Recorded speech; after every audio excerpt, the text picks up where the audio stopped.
G'day everyone, how you going? It's Dom Italiano here. I am the host of the Sustainable Creative Show, and this is episode number 3. I get to chat with Craig Johnston, also known as Delsinki, or Delsinki, also known as Craig Johnston. Craig is a creative force from Melbourne, Australia. He is a singer, a songwriter, a multi-instrumentalist.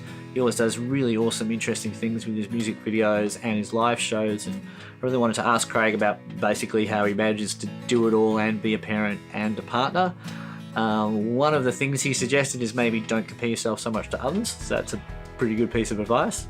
The conversation is a little bit subdued and relaxed, and probably due in part to the fact his toddler was in the room next door having an afternoon nap.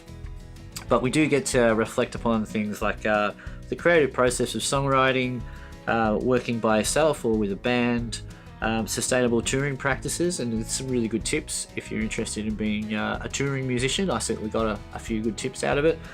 We do talk about health and fitness and food and getting enough sleep, as well as a bunch of other things. So Craig, thank you so much for this conversation. I did walk away from it on the day feeling like it was a really rewarding chat, and reflecting on it in the editing process now it was a great conversation, so thank you, mate.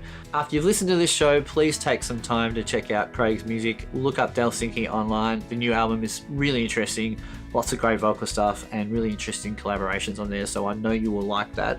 Also, subscribe to the podcast or to my YouTube channel here, and next week we will have episode 4 with James Sidebottom, who is a musician and a chiropractor. So that's also another great conversation that I was very lucky to have, and I hope you enjoy it too. So tune in for that one, but in the meantime, enjoy this one. Thank you, Craig. I'll speak to you all soon. This is going to be the 3rd episode, Craig. Cool. This is Craig Johnston, also known as Delsinki. That is your nom de plume. Nom de plume, Is that what that's called? I don't really know, to be honest. An alias. An alias. Alias, yeah. And you have graciously allowed me to come into your home and have a welcome, bit of a chat about being a sustainable creative. I'm looking forward to talking to you. Yes, let's see what we can come up with. So, I'm not wanting this to be one of those type of magazine style interviews that are like, oh, tell me where you recorded your thing, and how much input did the producer have into the sound of the record, which obviously producers have lots of input. But so the idea is to talk to people who are doing what, from my observation, they're kind of living a creative life, but also juggling real life, which is, trying to balance, being a parent and a partner and earning a living, and then working out how much of that living you can afford to spend on your art. And all that kind of, juggling and jostling. And it seems to be, and it's interesting too, because there are people like you and Brooke who seem to be constantly being creative and doing stuff and getting around and touring and all that kind of stuff. And you go, how do they have time to do all that and organise it, and then the energy to get out there and do it? It's, from the outside, it's super fascinating to see that, all of the things you seem to do. And I know that's, the great thing about social media is you can portray that if you're good at it, which you are. So I just wanted to have a sort of conversation with people like yourself who to go, how are you managing that stuff? How do you feel about it? How do you feel about it? It's an interesting question, because I spoke to a guy, because a guy once mentioned to me that, I was talking about another, a contemporary or another peer that I studied with or whatever, and they are like killing it. And then, and he's like, it's all relative. He said, you do what you do, and to some people you're doing what he's doing in your eyes, sort of thing. It's all sort of relative. But the time is an interesting one for me now. My wife, Georgie's, she's an actor, and she's getting into directing and whatnot as well, and a little bit of writing. And for me, having that relationship is very good for things being organic, but having someone, I think probably what I mean to say is that having someone that understands what it is you're doing. Like if I had a partner who was a 9-to-5er, they might sort of, I don't know, have a problem with the way, I don't know, I've been living for the last 20 years or whatever. in that sense of as well, like when you say we're doing a video shoot, then your partner understands that that's not just one camera, 2 takes and you're done. Like she goes, oh, so you've got lighting to organise, you've got all this other stuff that comes with it. So you probably also get to have artistic conversations about the ins and outs. You might say, I was thinking of doing this, and then you get like bounce back input. Yeah, I lean very heavily on Georgie. Yeah, there's a film out at the moment. I haven't seen it. Is it called The Wife? A friend of mine, Rose, was telling me about it. Glenn Close and Jonathan Pryce. And the premise, I haven't seen it, but the premise, from what I understand from what Rose said, is that the wife had a massive hand in what that guy put forward. Yeah. And, I feel like that with Georgie. I'm fairly good at being able to... Is inertia moving forward? Continuing the movement, yes. Continuing the movement, yeah. Someone said to me once you get going, inertia keeps it going. Yeah. Someone said that to me once. They said, and so like to do, I don't know, to kind of production manage my life for me is not the easiest part, obviously, but it's sort of the easiest part. Yeah. Because you go, I've just got to do this. Like if I got to book a tour, it's like, cool, it's a pain in the ass. And pubs, venues don't get back to you a lot of the time, which I find really bizarre. But because also too, in that respect, I've digressed. But I love it when people go, "I'm so busy, I can't get back to you," and it's like, so am I. I'm really busy. So, I guess when people don't sort of get back to you, you sort of feel like, well, it's not really them being busy. It's just them going, we're not interested or whatever. So, but that's probably the biggest hurdle that you come up against with the nuts and bolts stuff. Other than that, it's just you can just you want to produce something. Have you got a phone? Good. That's probably all you need. Yeah. If you want to shoot stuff, obviously you need a bit of knowledge for. I'm just thinking about video clips and songs and whatever. Yeah. But the creative stuff, what you put in front of the camera, that's the hardest bit in a way, I guess. And having someone to collaborate with that understands the process and understands you is really important. But I sort of, as I said, just noticing some people that have great relationships with their partner, and, it can work as well, obviously, if they're very different. But if you've got somebody working nights and the other one working days, and then you have a kid, and then you really, it's hard to make time for one another. So I can see how people could get frustrated with the creative life, as in doing things sort of probably not conventionally. Yeah. And then you've got the added thing of, money's always an issue. You you have moments where you're like, I'm cool doing this and not getting any money for it or whatever, and it's a creative endeavour. And then you have moments where you're like, I really want some money. I really want to do, this or that. Yeah. So it's a constant, pull and push for the flexibility of what is in the long run, for me, a happier life is the creative life. So, going and getting a job where I'm doing that job 40 to 50 hours a week, if I'm not really that into it, that's hell. I don't know. I did that for, probably a few years in a job that I didn't necessarily hate, and it was in the field. I was working for a television station, and it was great to start with, and I met some great people, and I met some not very great people as well, but it was, a good platform for certain things. And then after a while I was just doing the sausage factory daily grind, hurry up and wait. Before we started, and I sort of suggested to you, I go, one of the challenges is I find, and very much in that situation, because I've had huge spates of, I'm recording something and it's years because I've got a full-time job and I've got a partner and we have to organise a holiday, and then it's someone's birthday, and then, and of course all the way through that I've been, I have been a working musician because, I'd love to play. For me, one of my challenges is because I love to play, and I'm lucky enough to, earn a living, playing other people's music. I don't, unlike a lot of people who do cover stuff, they kind of lament the kind of, it's just how I earn a living, but I don't really like it. What I really want is to do my own stuff. And yes, I feel that way. I do want to do my own stuff, but I love singing and playing guitar. Like, I'm really lucky that I'm not dragged down by that. But I've had, like I said, like times in my life where it's been years. I'm like, I thought it was only maybe a year that I've been working on this project, but it's been 3. And that's one of the reasons I want to talk to people about, because the sustainability of something is to continue to do it without having these big chunks of like stepping away from it, because you just need to. And I imagine that, like you just said, like someone said, from the outside, maybe people are doing, they appear to be doing something different to what they are doing. We've all done that thing, we're talking about recording. Like my EP, I recorded over 3 months and then didn't touch it for 3 months and then got it mastered. So it didn't actually take 6 months to get done. It took, when I say it took 3 months, it took 4 hours twice a week for 3 months. So it didn't even take 3 months. Like if you could just designate that block of time, you could get the whole thing done in 2 weeks, sort of thing. Yeah. And there's that aspect too, and you go, wow, that was effectively a year-long project for 22 minutes of music, or a 3-year project for 40 minutes of music. And the way that maybe a person who doesn't create hears that, they go, that took 3 years?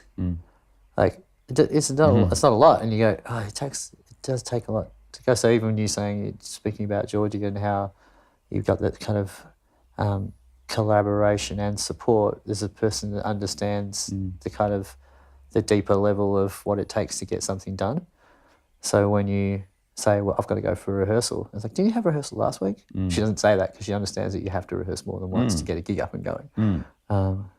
So yeah, that's I guess it's something I wanted to ask you about, actually, because there seems to be, with your album that I've been listening to this week, there's a lot of other voices, not just vocal. There are female voices on there, but other musicians. I'm just wondering how, and you tend to do gigs, your original stuff, with other musos as well, so you don't do a lot of solo. No, work? I do a couple, but I don't really. Not that I don't enjoy it.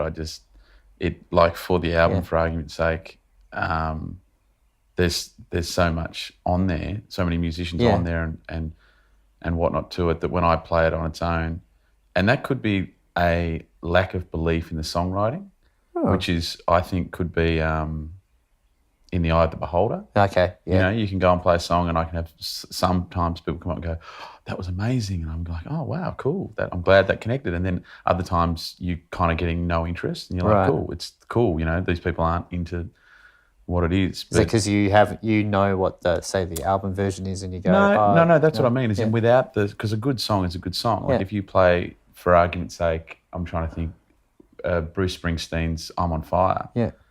I mean, maybe it's because people know it, but that's a good song. That's a well-written. I'm probably being hard on my own songwriting here, but as in like, why have I started talking about this? Not wanting to play solo. Yes, I enjoy playing with. When I play live, I play with, at the moment, Brooke, Dion, Hilton, and Rob, and then James on trombone a little bit. He comes in, and Justin Brady, but it is not the same lineup to what's on the album. Yeah. I think what I'm trying to say is, I just find playing with good musicians, if you've got good musical people around you, the music's just that much more enjoyable to play. Right. And do you get the benefit of knowing that even in that moment you're getting the spark of bouncing off other people, even though it's rehearsed or whatnot, but because you can't, like, you can create whatever you create by yourself, but once you add another voice or sound, you're always kind of going, well, it could go wrong any minute, or it could go amazing any minute. There's this kind of, it's alive in a different way. And if you've got more people, then you're like, well, you're always kind of going, Yeah, and people bring their energy to whatever their energy is on the day. They bring that to the performance, and you can just really feel when something's cooking and when something's not. Yeah. And more often than not, when I'm playing solo, you're bringing cooking. Everything. Yeah. So, it's a sandwich. Yeah. Yeah. So it is what it is. Do you know, it's interesting you say that, to use cooking as the analogy, or just the word. I live alone, and for me, preparing food is very much like, I have the attitude, if it takes longer to cook it than it does to eat it, you spend too much time on it when you're by yourself. Yeah. But if you've got someone to cook for, like you'll spend 3 hours cooking, but you'll spend 3 hours putting care and effort into something to go, oh, look, you know, I made this. And sometimes you spend all that time and it sucks. And you both go, you know, whatever, let's order a pizza. Right? A mate of mine actually said the other day, when I think, as you know, I went through some anxiety stuff when Guthrie was born, just after he was born. And I spoke to a guy, because it could have been, you know, midlife crisis as well. And he said that when he was going through a similar sort of thing, he was a little bit older than I was at the time, and he talked about cooking, and he's like, oh man, I just love cooking because it takes as long as it takes. Yeah. You can't rush it. It is what it is. So he finds it very therapeutic and very calming. He doesn't meditate or anything, but he finds through cooking, that's where he gets his, you know, a moment of being even keeled and just, you know, phones off. I'm just going to do this. And so I thought that was kind of cool. You can't hurry up boiling something or simmering something. It's got, like, that's what it, yeah, that's really interesting. And also, you know, you get to know your utensils or what you've got to work with, you know. Yeah, I like sort of food analogies, because food up until the last couple of years for me has always been like, it's just fuel. I don't really care. And then I got quite, I'd say I had experience with mental illness about 6 years ago, and it was interesting how, like, the rebuild from that was very much focused on going simple but mostly with food. Like, so it wasn't so much about what I ate, but it's what I cut out. So I, you know, stopped having soft drink. I quit booze for almost a year. And then it's like, so if I just put good stuff in, my brain works better. And like, when you don't live that way, you don't know that that's an option. So yeah, it's sugars and carbs and all that sort of stuff. If you are experiencing, you know, lows, they're good to get rid of. They I've described it when I was speaking to my dad recently, and he had a heart attack. His first heart attack. He had 2 heart attacks, but he had it. How old was he with his first? Only 47. Oh, wow. Yeah. Had a really highly stressful job, like poor diet, but highly stressful job. All the genetic markers for heart disease and stuff like that. But smokes, you know, kind of thing. But I was saying that what I noticed with the carbs and the sugars is like it basically just compress the amplitude of the ups and downs. So you still get the ups and downs, but instead of going up with the sugar and then down, it was just more even along like a waveform that gets compressed. Absolutely, and it's like diabetics. I guess the key is to not spike anything. Yeah, that's interesting. I have a question, and I'll think of it now, or will I? Or maybe I'll think of something else, and the question can pop later. You know.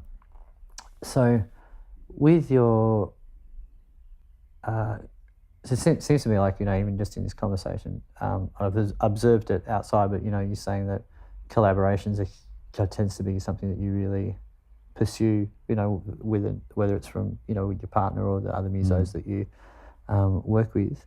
Do you do stuff outside of your own music? So, because obviously when it's your music, people coming in to play with you go off and play. Or do people ask me to do collaborations? Not really. But video stuff? Do you do video stuff for people? Yeah, a little bit. Yeah, I do a little bit of stuff for people. It's usually pretty, you know, knockabout. Like, you know, I haven't done any big productions for anybody. But it's just, because it's, I guess, you know, everybody now has the access to do that sort of thing. And I've never, from the video clips I've done, I've done like 2 or 3 for other people. Yeah. And then the rest are just like, you know, usually live things or whatnot. Yeah. That's in my brain, it's interesting that you said that thing at the start about everyone's got their kind of their goalpost that someone else they use as a marker, and they go, see, for me, that's a lot. Right. Like 2 or 3 videos and then live stuff. Like that's a lot of someone doing stuff for other people. Yeah, maybe. Yeah. But particularly when you're doing all that stuff with your own projects. Yeah. And then, you know, being a dad and a partner. So yeah, well, I guess maybe too, like, I guess sometimes it boils down to money or stuff with mates. Because now I think about it, I was like, I've done a couple for Kobe Grant, and I've done a couple for Bob Valentine, and yeah, there probably are a few, but I guess they're sort of mates, so I don't consider them, you know, jobs necessarily. Whereas, you know, the phone doesn't ring from someone who goes, "Hey I saw your man, thing." my name's John Smith, and I saw your video," and yes, that's probably. But you've got a kind of a bit of an inner circle of people that you're all kind of chipping in for all the time. Yeah. With each other's things. Yeah, and also too, a lot of it can come about like, you know, sometimes you'll like something of somebody's, and you'll say, "Hey man, you know, if you want to do a video, let me know," like, because I really like that song or whatever. So, but yeah, I mean, there's that video stuff. Musically, not really. I don't get, because I'm, you know, I feel like I'm offending, you know, songwriters if I say I'm a songwriter, but I'm a songwriter. But as in, you know, there's the really good song, but as in, I'm not necessarily a musician. Like, you know, you're a very handy guitar player. Guys like John Kendall and James McCooley and stuff, as musicians, you know, those guys get the calls because they're so shit hot at what they do, but they don't do their own thing necessarily. You know, so, but they're good players. But no one's going to call me and say, "Hey Craig, can you come and play, you know, a G, D and C chord for me?" Because, you know, they can just do that themselves. So do you think there's an element of that is because you appear to be so busy? Not really. I think it's got to do with having played with. Is swearing? No problem. Yeah. Well, I just like to say motherfucking musicians. These guys are so. When you play with really good musos, it's like, when someone's outstanding at something, you see people in the room. I'll be playing and you know, someone will do a solo. You see people, because you're watching the vibe of the room. You'll see people just stop what they're doing and watch what that other person's doing. That's, in my opinion, how you get the phone call to come and play on night. You know, because people just go, that guy was amazing. Like, that solo was amazing, or that colour was amazing. Yeah, I have been asked, actually, now I think about it, to do voice stuff. I sang on a Desperate Teens. Because you're a phenomenal singer. Oh, you're very kind for saying that. There's so many moments on that record, your new album, that it's like, oh, there's another gear. And there's a low gear, and there's, like, you know, that gear that you flick the thing over, so when you're in the snow, you've got all these bits in your voice, like, it's really quite a palette, like a real instrument. Yeah, well, okay, so there's some, so I've done some vocal things, but it's funny, once again, with the thing, I went on the piano once because I read this thing with vocalists and their octave range and whatever, and at the time, Axl Rose was the biggest, with biggest male, biggest female was Mariah Carey with 7 octaves, and Axl with 5. And so I measured mine. I've got 3 octaves, cool. And, you know, the upper octaves are, you know, it's got to be intense. It's not like sweet music. But so I'm like, okay, cool. Who do I go with? So I look at the chart, and there's, like, I think not Bob Marley, but what was his name? Marvin Gaye. Yeah. Like, you know, I've got the same, pretty much exactly the same vocal register, and I'm like, oh, that's really cool. And then you look at guys, on the same chart, somebody, like some music journal or whatever, did their research, and they were like, hang on a second, nobody's talking about Mike Patton. He's got 7 octaves as well. Yeah. So I'm like, and then you look at the chart. He's got those dog whistle notes. Yeah. It's insane. But I'm looking at the chart going, oh, I've only got 3 octaves. You know, really? Me. Yeah, and you're like, you don't need 5 octaves. I mean, it's amazing if you get. I reckon I'd be close to 2. Yeah, if that. And certainly, a lot of mine is, you know, I've got a hairlit cleft palate, so like where you put stuff in a palate, I just don't. My palate's flat. My mouth, so I can't place, like, you know, the average voice naturally goes to a certain spot. Yeah. And for people, you know, for singers, like I'm a guitar player who's learnt to sing, because when I was, you know, 20 and I was at music school, all us guitar players would go for auditions, and I was not the best guitar player by a long shot, but I said, oh, I'll sing a song. And all the other guitar players like, no, I don't sing. And so the singer, who would be, usually the singer's the one booking the gig, they're like, oh, if you're going to give me a break, once a set, then you got it, mate. Yeah. And I was like, oh shit, I better learn to sing. Yeah. So that was how that was the thing when I had singing lessons, and we'd be trying to work out how I put a vowel somewhere, and my singing teacher would go, I don't know what to tell you, because your face is different to everyone else's. Yeah. Wow. So I think I I really listen to vocalists and their color, because I think some people are singers and some people are vocalists. Some people are musicians and some people are artists. And you can be a musical artist, but I kind of have that idea that a musician is like a musical plumber, where they get a call and go, I've got a leak between 6 and 9 on Sunday. It's $300. I need you to fill it with your music. Yeah. Right. And then maybe they call the artist and the artist goes, I don't have 3 hours of my art for that. And so it's just a kind of different type thing. But I was listening to that stuff and just, it's so much colour. Oh, cool. How much of that is you experimenting with writing? Because you do a lot of interesting stuff with lyrics too. Like, you know, you do like half of a word and then the full word to like play around with syllables and stuff. Is that really just natural for you, just kind of? Yeah, well, I mean, the songs on the album, I'm just trying to think, there's like 4 or 5 co-writes. There's a couple of co-writes with Kobe Grant. No, there's one co-write with Kobe Grant, 2 with Brooke Taylor, and then 1 with Cam McKenzie. So I don't know. There's one with Brooke where she ends up singing quite high, which is a little bit different to how she usually does. That might be the one. Is it like a rockier one or? Yeah. Yeah. Yes, you both kind of really go to town a bit. Yeah. Okay. Yeah. I'm sorry, I didn't bring my notes. No. That's it's called "Wishing Upon a Star." Yeah. Cool. Yeah. So even that's interesting how collaborating together kind of brings out a different colour in how she usually approaches a. Yeah. Well, what a happened with too. that was we did an EP together called "Love One," and one of the songs off that is on the album "Autumn," and we did that in the key of D. Every song, the two. So it was the 4 seasons of a failed relationship represented by spring, summer, autumn, winter. Cool. And spring and summer were D major and, excuse me. It's very Vivaldi of you. Yeah, and the other 2 were D minor. So because D seemed to suit Brooke, she liked that key and we were like, cool, we'll do it all in D. And then when we did Wishing Upon a Star, because it was just a riff that I had, and Brooke was like, that riff's cool. So it was separate. We weren't going to do anything. And I was like, cool, can you write some lyrics? I wrote like 1 line in there and then gave her, I said, this is the 1 line I've got. You can't run from the devil. You can't run from demons with the devil on your back. She's like, cool. So she wrote a song sort of around that. And it was in my key. So then when she went to sing it, she was like, oh, okay. I've got to go. Yeah, I've got to go up. And I think she liked it. And it sort of, it sat where it sat. And that was the only other collaboration we've done since that EP. So yeah, cool. It was fun. Yeah, great. It's good. It was really organic, that one, in that's the only song on the album that's recorded live with no click track. Oh wow! So yeah, we speed up and the band's live. Cool. Everything else was done in parts. Literally all the songs. Sometimes we'd build them backwards. We'd start with an acoustic guitar and a vocal, and then we'd add drums and we'd add in all this stuff. And Simon and Garfunkel style. Yeah, and Cam was huge in getting that stuff done. He's a very, very musical man, and he's a bit older.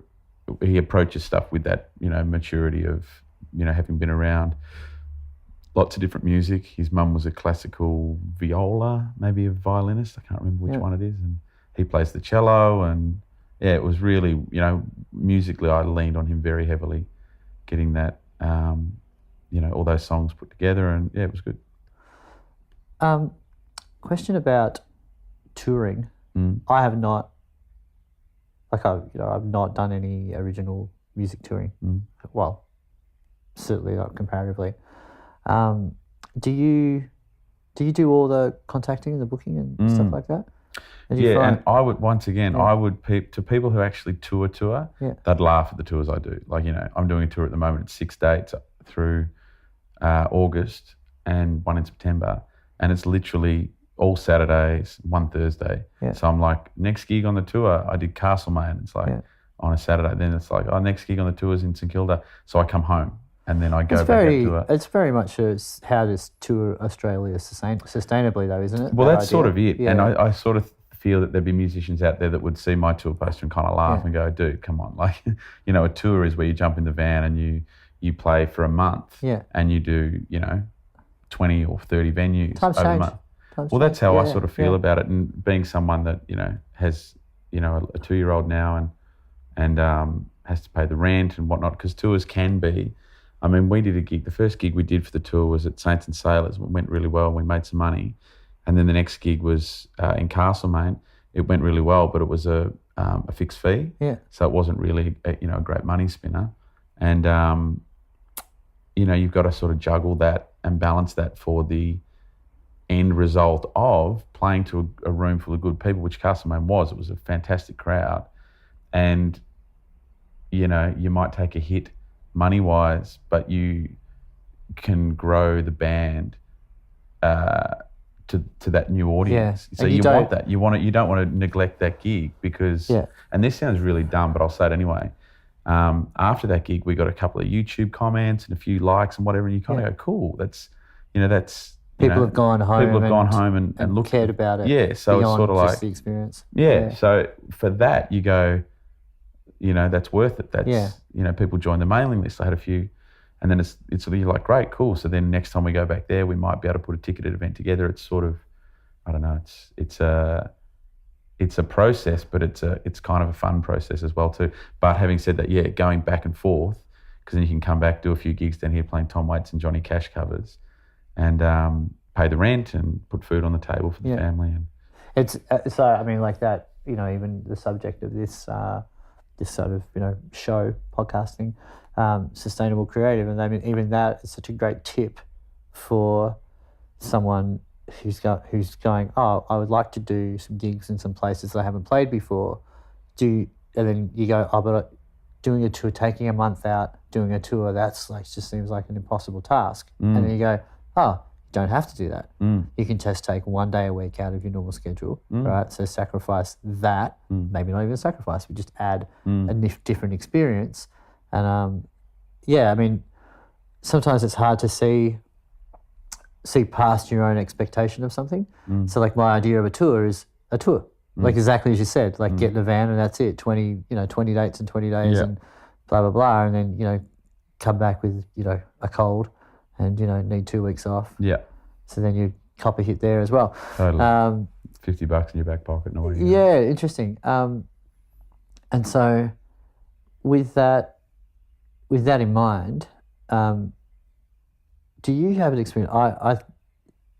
I tend to have a little bit of a chip on my shoulder about organising original gigs. Mine is that I've just struggled so hard to get any response from the people. I mean, I can understand from a venue booker perspective of they must get so many people contacting them about things and dates months in advance and all that kind of stuff, that they've just got to filter down to what's immediately in front of them or what's most pressing. And so, sure, maybe you're the 30th person on the list and they'll get back to you eventually, but it's not on your timeline. Some don't, but yeah. Well, yeah. So you feel like because it's on their timeline and not on yours, you kind of get a bit anxious. I just felt even like knowing that I could book a gig once every 3 months and get 100 people at the right space. But in order to do that, it's like a week's worth of work. Yeah, and if you do one where it's not a great turnout, you're sort of like, oh, why do I do this? I had a chat with a mate of mine who plays in the Rock Dogs, and he put on a gig at the Spotted Mallard, which is a big room. Yeah, huge room. Yeah, and he had I can't remember. So he sort of stage managed the event, but he also had his band playing.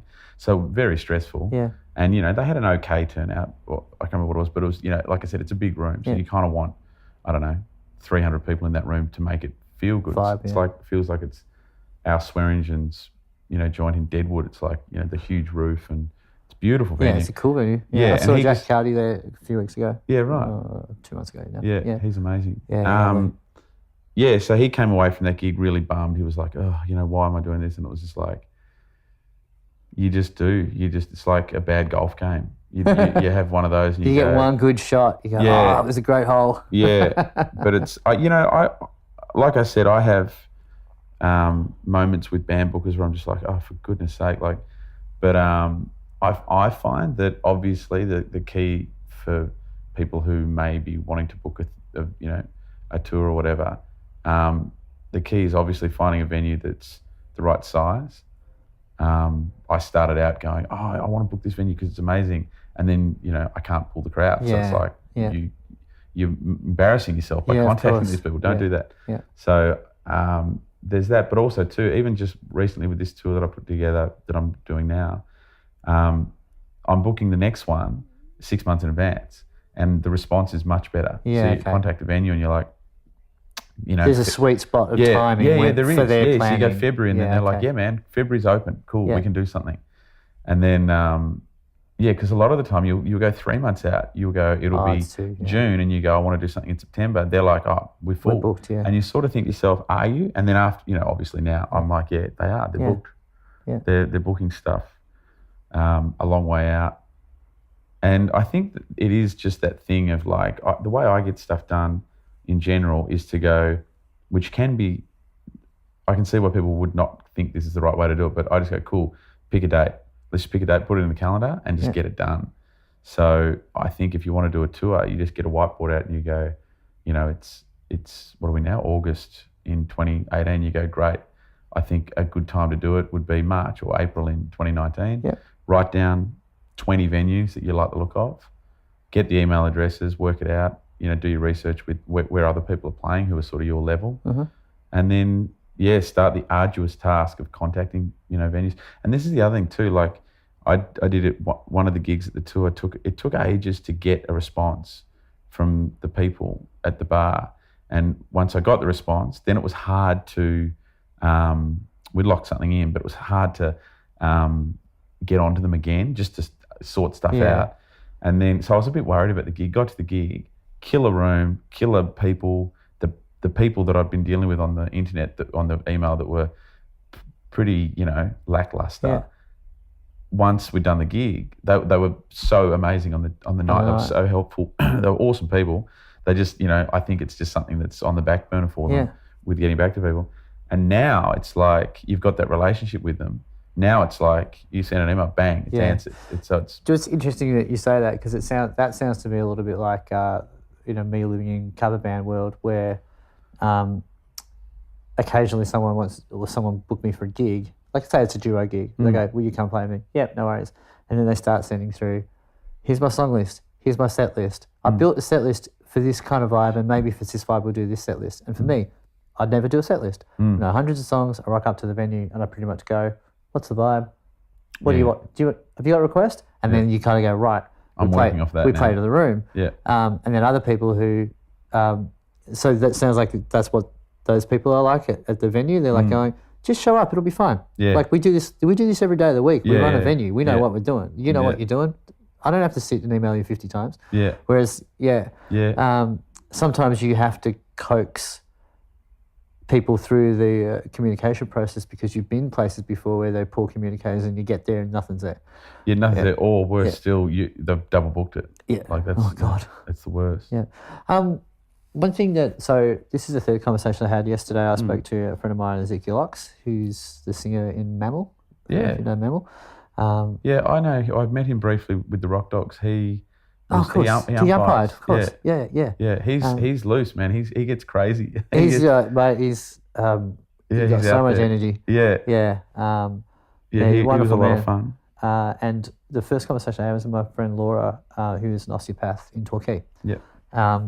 And what came up in both conversations, certainly it's quite close to my heart, about, like I said earlier in this conversation, we're going through a process of discovering that if you can be healthy and look after yourself physically, you seem to get through life better.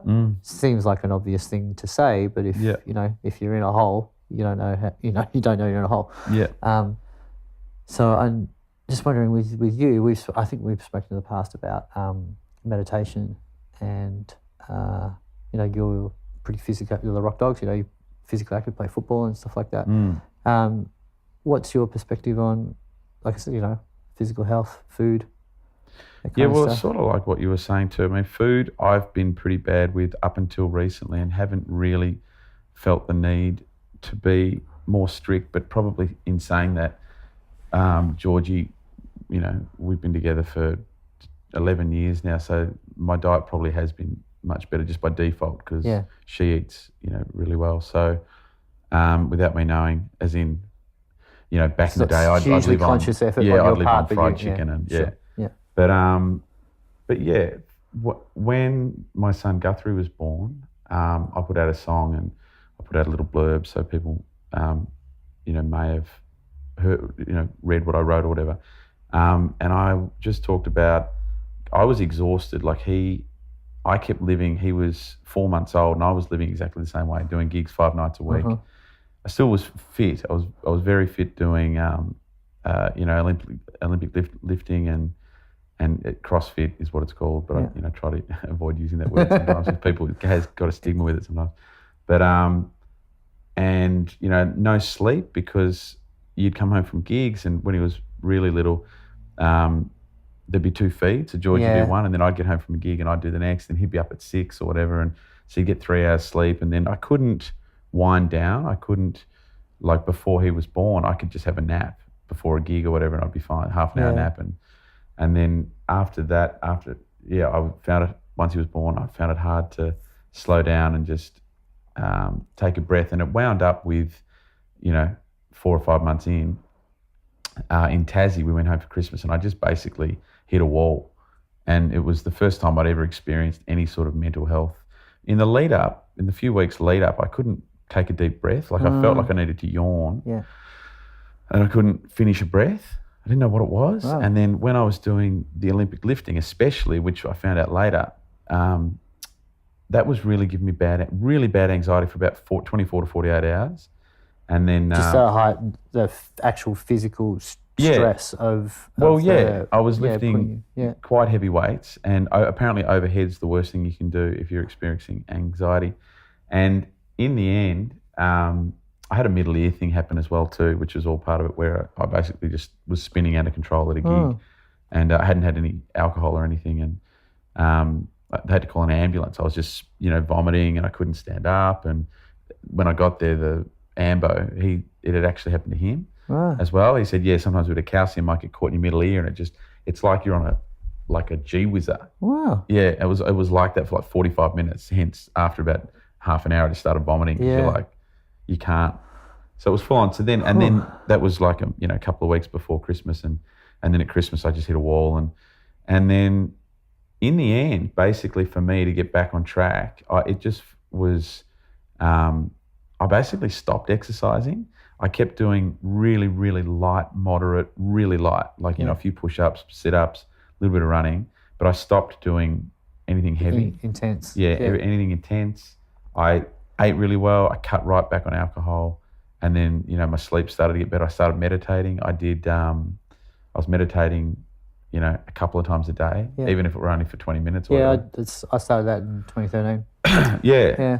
And then I did some hypnotherapy too as well, with, I guess just working through stuff. And then slowly but surely, I don't know, 3 months later, I was sort of, basically back to where I was. And it was interesting because at the time I spoke to a relative who is a psychologist, and he was like, the human brain can, the body can go much further than the brain thinks it can. And I was like, yeah, man, I'm very aware of that. I've done some, reasonably, I've done a lot of sport. And I was like, it's just different, dude. I'm like, when I lift weights, it's like an overwhelming, the only way I can describe it is an overwhelming sense of doom after lifting heavy weights. Yeah. And he's like, it's in your head. And I'm like, and since, getting back on track and whatnot, I sort of said to him, that was really bad advice. I just feel like for a psychologist, it's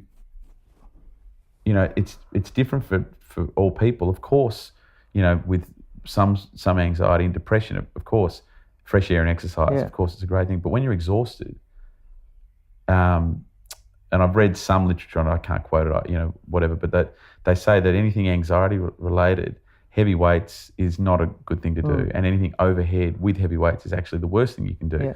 The central nervous system gets spooked, basically. It's sort of, I don't know, some people call it adrenal fatigue or whatever, but so having gone through that process with Guthrie after he was born, it was hard for a couple of months, but it really made me get actual empathy for people who have this, who struggle with, depression or anxiety, a lot because I had literally just a little brush with it, and it was hectic. And So it's great though that you were able to identify. Well, you were able to make what could be perceived as subtle changes, but changes of diet and and alcohol. That for the system. Although we think in our kind of perception of how we live our lives, it's like, I didn't make, maybe they weren't big changes, but they were significant enough to all the biochemical reactions and stuff that's going on in there for the body to go, thanks, that was the break. Do something like meditation, which means, let's say you did it twice a day for 20 minutes. It's 40 minutes a day you're stopping. And most people that was hard to start with. Most people don't stop for 20 minutes a day, It's bizarre. without crashing to fall asleep. They're like, oh no, and they don't think those. Oh, well, what's that going to do? And yeah, it's great that you were able to, I guess, listen to your body and go, oh, okay, I'll make a few little changes. Yeah, well, it was a weird. It was, I guess, a thing of pragmatic. I've had a good life. I'm a happy person, so I wanted myself back. Yeah. And I had this beautiful little boy, and my beautiful wife. She sort of carried me through the couple of months, but I wanted to be back to normal. I didn't like this feeling of, it would come in waves of, as I said, overwhelming sense of doom where you just couldn't work out why you felt the way you did. So I guess I was lucky that I just was like, right, what do I have to do? I don't want to feel like this anymore. I want to feel, back to normal. So, yeah. Yeah, cool. It makes sense to me, like as a, like this super physical exertion of like heavy lifting. It's like, it kind of mimic the response of what your body might go through if you were having a fight for your life. Like the actual, let's say a bear jumped on you, caveman years, and like, you did that intense fight to get that weight off you, and then you did, and then you would have like a response afterwards, like that was a really stressful event, and the sort of the advice about the mind can your body can go further than your mind. Yeah, that's true, but that's not in every scenario. No, exactly right. And rest and trying to become more centered again was what was paramount. Because I even going through, apart from the fact that it gave me anxiety, I could still lift those weights. It was like. So for a little while, I thought, no, keep exercising, keep training, and it was just not the right thing to do. So it's interesting to me too, even with food and things like that I've noticed. So I don't know, I don't want to bring it up for any other reason than it's related to the conversation, but for 2 months I did 1 meal a day, and I felt incredible, really, really good. And Joe Rogan does that. He does from 8 hours, 16-hour fasting. Well, I did, for the 2 months before that, I did a 16-hour fast, and I kind of ate twice a day. And then I was like, I feel really good. I might go and 1 meal a day. And I watched a lot of those Joe Rogan podcasts and, with his sciencey guests and fascinating stuff. Yeah. And so I was feeling amazing. And this was a week and a half ago. 1 meal a day, feeling great. I stopped having milk in my coffee. I was basically, it was like nothing but basically meat and spinach in my life, and I was feeling fantastic. I got gastro. Right. So I think what happened, I went to the supermarket, I bought a cut of meat, cooked it up, maybe I didn't cook it enough, there was something in it, and for 5 days I was so sick. In the 6 days since then, I've had the craziest food cravings for things. Hang on, was that recently? Yeah. Oh, right. For things like, I haven't had pasta, but I've had craving. Like my body's going, you need bread. It's like something's happened that I've had this massive clean out, and whatever this brain is in my gut is saying, you need a bit of this and you need a bit of that. You got to go get it. Like, you can live without it beforehand, but now we're rebuilding after that sickness. You need to have some of this stuff. But it's interesting how like you kind of get a bit sensitive to that stuff. Like, so you go, oh, I'm craving that. And before I was never switched on to the idea of, being, having an idea of what my body was asking me to have. You know, I might just end up eating some potato chips and oh, how do I get these? Oh, whatever, I'll just eat them. Right, but now it's like, no, I need some salt. Like things like that. It's talking to my consciousness a bit and going, yeah, you need to have something like this. So just, I wonder if it's the idea of when you start to listen, you start to hear. I don't mean that to be so. What are those those affirmation cards? Like, when you start to listen, you start to hear. Oh, Confucius. But it's interesting that kind of thing. That's you. That's been really good. Is there anything else you want to tell me? Have you got any tips? Craig's tips? Craig's tips? No, I don't think so. I'll probably have an opinion on most things, although I am a horrendous fence sitter, but I don't know if I've got any tips. Are you a good fence jumper? Yeah, I'm all right at jumping fences. Yeah, I'm a good fence jumper. I was, I do a podcast with Matt a few weeks ago. Something came up in a conversation, and he said, I think we need to change the subject because we might have a fight. Right. Because we're best mates. Yeah. Like, I want to have a fight with your best mate. And he said to me that, you're really opinionated. This is afterwards. I said, we do need to talk about that because if you feel like we were going to have a fight, then I want to know what that's about. Maybe I can do something to allay your concern, or maybe we should have that fight. And he said, you've got such a strong opinion and you're immovable. And I was like, I'm going to actually argue with you on that and say, I do not have a strong.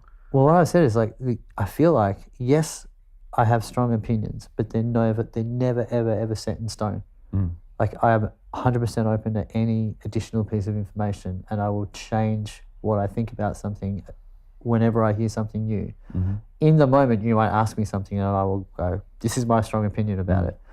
But it doesn't mean it's going to be like that forever. And I said, I just want you to know that. So if you think I have an opinion and you don't want to bring up something that might challenge it because, or a piece of information that might be contradict it or whatever, because you think that that's going to cause an argument, it won't. It'll just cause a discussion, and I'll be happy to learn something new. And he went, oh, that's good to know, because you do come across as someone who's like a bit, immovable. I went, oh, yeah, that's good. Then we sorted that out. Yeah. So yeah, I'm going to jump in fences. Nice. Did you grow up in the city? Not really, no. Yeah. No, I grew up in a little town out of Hobart. Oh, okay. Yeah, in Tassie. A place called Old Beach. Good name for a town. Yeah. I'm a country boy. I grew up in a town called Maud. Oh, yeah. Which has a fire truck in a shed and has tennis courts, but they don't have tennis nets until the weekend. Okay, wow. Yeah. Where is Maud? Maud is, do you know Anarchy? No? Geelong? I feel like I've been there, no. So it's basically between Geelong and Ballarat. Is it near Bannockburn? Yeah. It's right, it's the same postcode as Bannockburn. We shot a video clip down in Bannockburn. Oh, cool. Yeah. So, yeah. My folks bought 150 acres out there when I was a kid, and I hated it because, of course, I was a teenager. Now you love it? It's a great place. The best, yeah. It's funny how you do that, isn't it? But when I said I hated it, you're like a drag to go to school, you get in the bus. Oh, dude, I was like a 7:38 bus, to start school at 9 o'clock, and I didn't get home until almost 5 o'clock every night. It was like, I work a full-time job, I'm 12. But it's interesting that I have conversations with people about like childhood memories, and I seem to have way more than most of my friends because I had all these things like wood cutting on the farm, or like the first time we like gelded cattle and stuff like that. And they're like, what do you mean you know how to geld cattle? It's like, yeah, you do this and this, and have all these memories from living in a small town where because it's a small town, everything's an event. Yeah. Whereas when you live I think when people grow up in the city, they're always busy, but doing kind of similar stuff. Yep. Yeah. Yeah, I'd agree with that. Interesting. Cool. Well, thank you. No, thanks for having me. It's been a pleasure. Been great. I like having conversations with people like you who inspire me. Sweet, man. Well, I look forward to listening to that. Who's on next? The next interview lined up is Brooke, but that's not for another week. Okay. That's the third. So hopefully I might get to speak to my friend James Sidebottom, who's a musician and a chiropractor. Nice. And is this on like where you go to Joe Rogan, the podcast app? I'm pretty new to podcasts. Will this be on it'll be on the podcast app, and it'll be on YouTube. Great. And I'll put like the full videos on Facebook too. Okay. So there'll be lots of spots to see/listen. Cool. I think over time really want to kind of build that up, and also, over time revisit conversations with people with like the next projects that they're doing and the next tours, and I can say, I was talking to so and so about this, and they said that, because even I was talking to Zeke yesterday, and he's obviously does the umpiring, and he's just saying, like, as you said, you can do all the physical activity that you want, but you need enough sleep. Like, it's just so important. You just can't emotionally deal with the world without it. So I might have an afternoon nap. Yeah, nice. That video clip that they just put out, it's killer, man. That mammal song, it's awesome. Yeah. Great clip, great song. Yeah, they've done a great job coming back from Oblivion. I think they over time worked out that they had something pretty special. Yeah. And luckily they got the maturity to work out their stuff and get back together. It's really good. I've seen them twice since they got back together. Yeah. So Zeke and I met when he was in high school, so I was 19 and he was 16. So we've been really, really good friends. Yeah. Ever since. Nice. And it's great to see. Even this other band, Full Scale, which has been going for 20 odd years, they've gotten back together and done some stuff recently. Yeah, right. So that's cool. Great. Cool. All right, I'll leave you to it. Let's do it. Rock and Thanks, roll, man. No worries. Thank you.